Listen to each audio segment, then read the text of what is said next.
ஒருத்தியம்மா கோலமயில் ராணி ஆடி வரும் பூங்கலசம் அழகிருக்கும் மேனி தேர் நடந்து தெருவில் வரும் ஊர்வலமா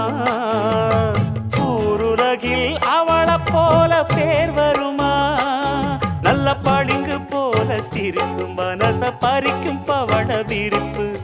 விளங்கிடாத இனிப்பு விவரம் புரிஞ்சிடாத துடிப்பு சந்திர ஜோதி வந்தது போல சுந்தர தேவி ஜொலிப்பு கலைவாணியோ ராணியோ அவள்தான் யாரோ சிலை மேனியோ தேவி